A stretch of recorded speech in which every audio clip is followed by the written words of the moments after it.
Ole hei voin hini som ni le pali ani hei Zobawk Corps chukan thleng tareng maya zanin atangin crusade tala hmuna hian bul kan tran dawna tuna hin biakin kotha kan awm mek a he biakin hmun hmavel te hi kan fanglok dawn hi ang tum phun ni o silver jubilee sang ni le pakhatan phun ani a hei le chen hi Pathian in min ompui Pathian chu fakik ang u Salvation Army Zobawk Corps March ni som thum August ni som thum pakhat sang ni le pakhat ani he chuan hei hi an dar ngo thakop main biakin hmun hmavel pa ela train biakin chulang chiang in karinga lo yan hei biakin Zobawk Corps biakin the Salvation Army Zobawk Corps biakin tini a an biakin chung hengan an lut chin lok ange la hian naute Tluangtea ten be chi lo hei biakin ani a biakin chung nuam khop mai hen biakin chung po hian musical instrument hit bass guitar te microphone te hei social media lampang po antive pampar khoi te pulpit chakbari CSM thusaitu hruaitu CO thupui ni a hei Zobawk Corps Salvation Army biakin ani tilai hian kan officer kan training line kun sang ni le som pakhat khan kan kal to a 10 days campaign in inkhawm na kan nei to a he kum tam tak nuwa crusade nei turin Corps Council mi lo soma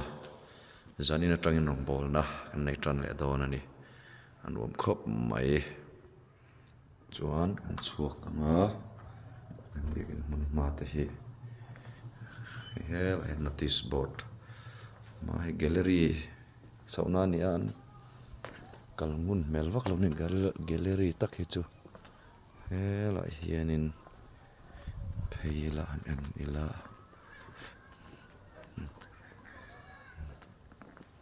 lai he trong traina room tilawin zia ka in kalakan lu thai chi lawanga kan la thuak chin ange mu har mai he Salvation Army Zobawk Corps biakin an fang ela tang hian a khuan chonila siu in thridanangin he so tilaya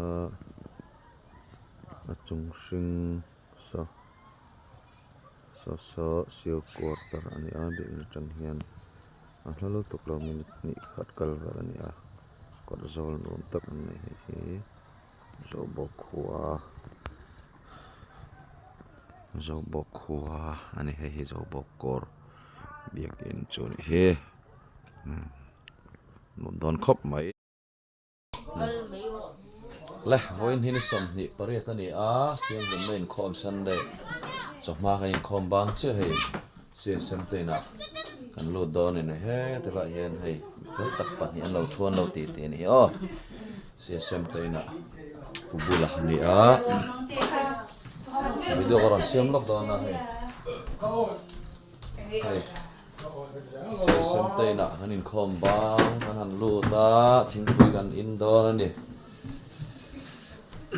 he la hi CSM pubula thuan ni he atakran maya bulom hi ha dam kha ka nia la kon kan naw Tluangtea te oma so lama so anin hai tu la fa te ho chu ko ang zan ngai ni pubul pasal ma fa zan in ya fa hi pali kan ne ya an hung dengan am to lam ne mun dengan am to lam ne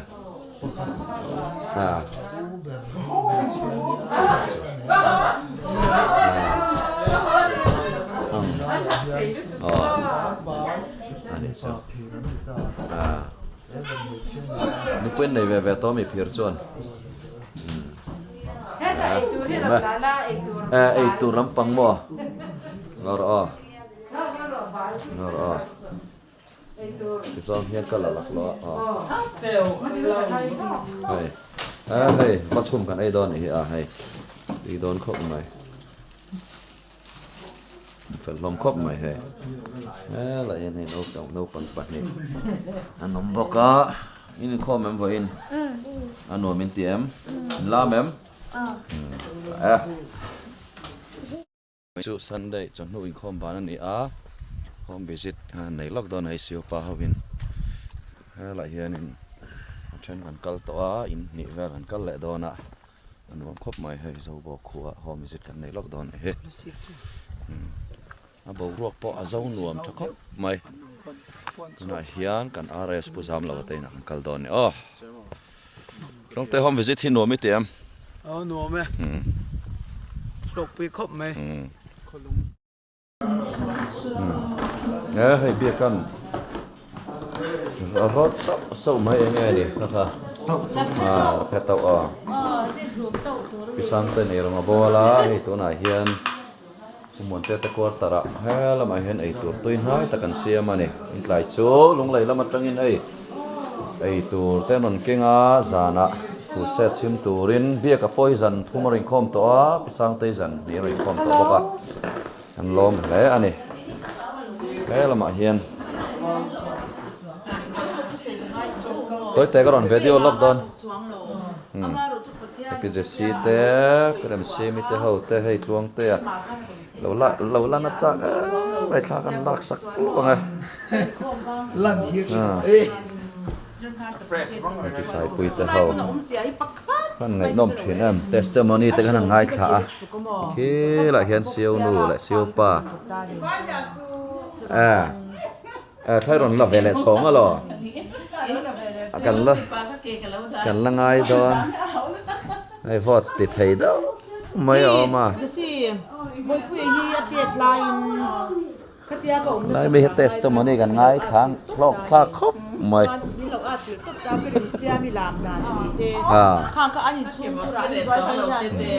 anh em mà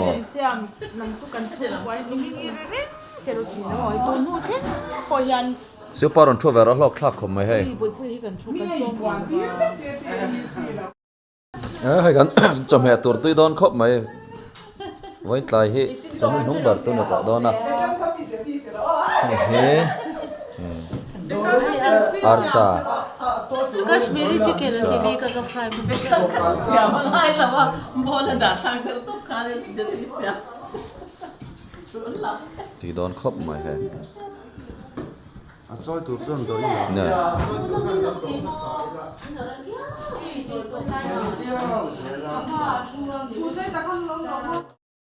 thế này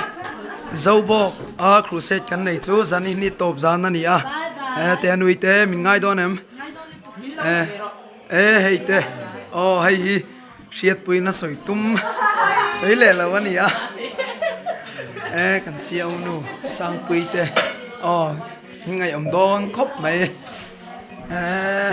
cần pi bear doctor pi cắt xia lom hay video em cần ngay đón khóc mày chiều hay thế hay chọn sắc mình cắt hết tao fel video hay tôi nói share tí thế nia bồi pui ate ngày ông đón khóc mày chọn in mình cả lão soi điệt mấy tàu cả sel pizza ri ngày ông đón in chỉ bay puzzle thế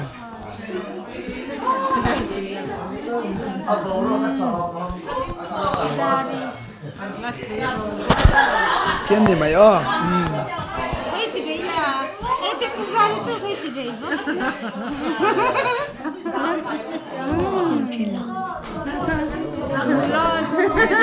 Mual rồi ôi ông lộc apa salah so kan shit này đó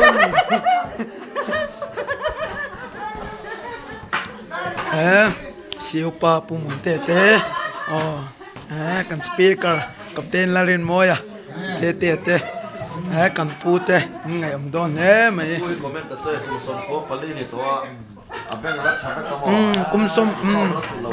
kum som ko pali ni a beng hi afan pui em morning mual Rawngbawlna kan nei na po ani hi aron nakal thei ni ropi khop mai chi bai re te kapu